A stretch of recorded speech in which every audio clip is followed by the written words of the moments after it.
ಎಲ್ರಿಗೂ ನಮಸ್ಕಾರ. Welcome back to my channel. ನಾನು ಪ್ರಿಯಾ. ಇವತ್ತಿನ ವಿಡಿಯೋದಲ್ಲಿ ಹೋಮ್ ಮೇಡ್ ನೀಮ್ ಶ್ಯಾಂಪೂನ ಮಾಡ್ತಾ ಇದ್ದೀನಿ. ಕೂದಲು ಉದುರೋ ಸಮಸ್ಯೆಗೆ ಇದು ಒಂದು ಒಳ್ಳೆಯ ಪರಿಹಾರ ಅಂತಲೇ ಹೇಳ್ಬೋದು. ಈ ಒಂದು ತುಂಬಾ ಯೂಸ್ಫುಲ್ ಆಗಿರೋ ಹೋಮ್ ಮೇಡ್ ಶ್ಯಾಂಪೂನ ವಿಡಿಯೋ ಕೊನೆವರೆಗೂ ನೋಡಿ. ನಿಮ್ಮ ಫ್ರೆಂಡ್ಸ್ ಮತ್ತು ಫ್ಯಾಮ್ಲಿಗಳಲ್ಲಿ ಈ ವಿಡಿಯೋನ ಶೇರ್ ಮಾಡಿ. ಮನೆಯಲ್ಲೇ ಇರುವಂತಹ ಇಂಗ್ರೀಡಿಯೆಂಟ್ಸ್ಗಳನ್ನು ಯೂಸ್ ಮಾಡಿಕೊಂಡು ಈ ಶ್ಯಾಂಪೂನ ಮಾಡ್ಬೋದು. ಹೋಮ್ ಮೇಡ್ ನೀಮ್ ಶ್ಯಾಂಪೂ ಮಾಡೋದಕ್ಕೆ ನಾನಿಲ್ಲಿ 4 ಚಮಚದಷ್ಟು ಮೆಂತೆಕಾಳು, 10ರಿಂದ 15 ಅಂಟವಳಕಾಯಿ, ಕರಿಬೇವು 1 ಕಪ್ನಷ್ಟು, ಒಂದಷ್ಟು ಬೇವಿನ ಎಲೆಗಳು, ಹಾಗೆ ಇಲ್ಲಿ ನಾನು ದಾಸವಾಳ ಹೂವಿನ ಪುಡಿಯನ್ನು 1 ಕಪ್ನಷ್ಟು ತೊಗೊಂಡಿದ್ದೀನಿ. ನೀವು ದಾಸವಾಳದ ಎಲೆಗಳನ್ನು ಕೂಡ ಬಳಸ್ಕೋಬಹುದು. ಮತ್ತು ಇಲ್ಲಿ ಟೀ ಟ್ರೀ ಆಯಿಲ್ನ ಎಸೆನ್ಷಿಯಲ್ನ ಕೂಡ ಬಳಸ್ತಾ ಇದ್ದೀನಿ. ಈಗ ನಾನಿಲ್ಲಿ ಒಂದು ಬೌಲ್ನಲ್ಲಿ ಅಂಟವಳಕಾಯಿಗಳನ್ನು ಹಾಕ್ಕೊಂಡಿದ್ದೀನಿ, ಹಾಗೆ ಮೆಂತೆಕಾಳನ್ನು ಕೂಡ ಹಾಕ್ಕೊಂಡಿದ್ದೀನಿ. ಹಾಗೆ ಇಲ್ಲಿ ಕರಿಬೇವಿನ ಎಲೆ, ಬೇವಿನ ಎಲೆ ಈ ಎಲ್ಲವನ್ನು ಹಾಕಿ ಇದನ್ನು ಒಂದ್ಸರಿ ನೀಟಾಗಿ ವಾಶ್ ಮಾಡ್ಕೊಳ್ತಾ ಇದ್ದೀನಿ.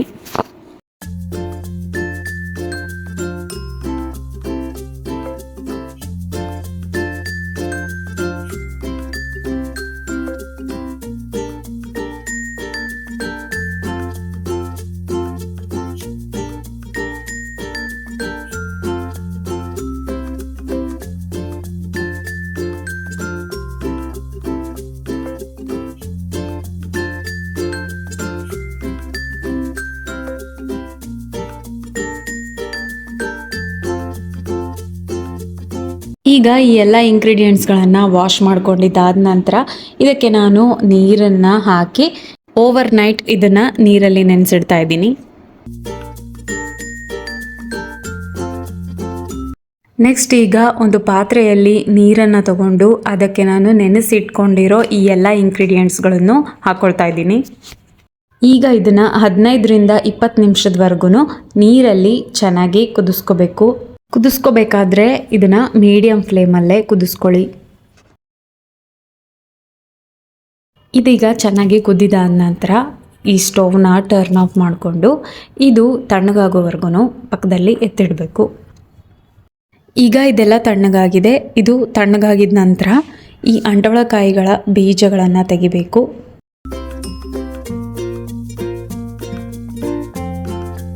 ಹೀಗೆ ನಾನು ಈ ಎಲ್ಲ ಸೋಪ್ನೆಟ್ಗಳ ಬೀಜಗಳನ್ನು ತೆಗೆದುಕೊಂಡಿದ್ದೀನಿ. ನೆಕ್ಸ್ಟ್ ಈಗ ಮಿಕ್ಸಿ ಜಾರಲ್ಲಿ ಈ ಎಲ್ಲ ಇಂಗ್ರೀಡಿಯೆಂಟ್ಸ್ಗಳನ್ನು ಹಾಕ್ಕೊಂಡು ಅದಕ್ಕೆ ಸ್ವಲ್ಪ ಅದರದೇ ಆದ ನೀರಿರುತ್ತಲ್ಲ, ಆ ನೀರನ್ನು ಸ್ವಲ್ಪ ಹಾಕ್ಕೊಂಡು ಇದನ್ನು ನೈಸಾಗಿ ಪೇಸ್ಟ್ ರೀತಿಯಲ್ಲಿ ರುಬ್ಕೋಬೇಕು.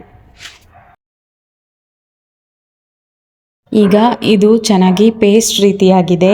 ಈಗ ನಾನು ಇದನ್ನು ಸೋಸೋದಿಲ್ಲ, ಇದನ್ನು ಡ್ರೈನ್ ಕೂಡ ಮಾಡೋ ಅವಶ್ಯಕತೆ ಇಲ್ಲ. ಹಾಗೆ ಇದನ್ನು ನಾನು ಒಂದು ಪಾತ್ರೆಗೆ ಟ್ರಾನ್ಸ್ಫರ್ ಮಾಡ್ತಾ ಇದ್ದೀನಿ.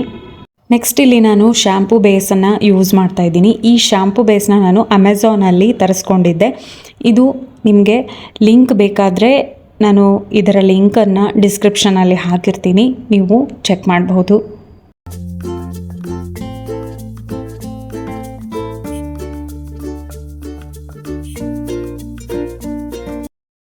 ಈಗ ಈ ಶ್ಯಾಂಪೂ ಬೇಸ್ನ ನಾನು ಈ ಪಾತ್ರೆಯಲ್ಲಿ ಹಾಕಿರೋ ಈ ಪೇಸ್ಟ್ ಜೊತೆಗೆ ಮಿಕ್ಸ್ ಮಾಡ್ಕೊಳ್ತಾ ಇದ್ದೀನಿ.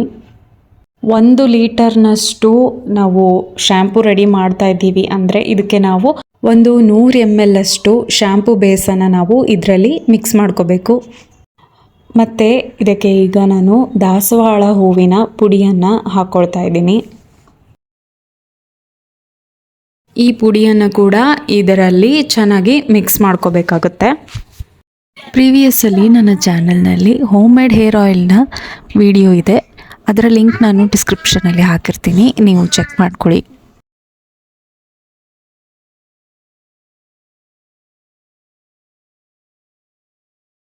ಇದು ಈ ರೀತಿ ಎಲ್ಲ ಮಿಕ್ಸ್ ಆಗಿದ ನಂತರ ಇದಕ್ಕೆ ನಾನು ಟೀ ಟ್ರೀ ಆಯಿಲ್ನ ಯೂಸ್ ಮಾಡ್ತಾ ಇದ್ದೀನಿ. ಈ ಟೀ ಟ್ರೀ ಆಯಿಲ್ ನಮ್ಮ ಹೇರ್ ಕೇರ್ಗೆ ತುಂಬಾ ಒಳ್ಳೆಯದು.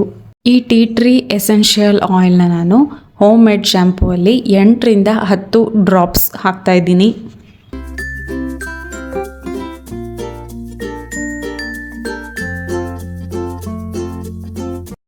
ಈಗ ಇದನ್ನು ಚೆನ್ನಾಗಿ ಮಿಕ್ಸ್ ಮಾಡ್ಕೋಬೇಕು.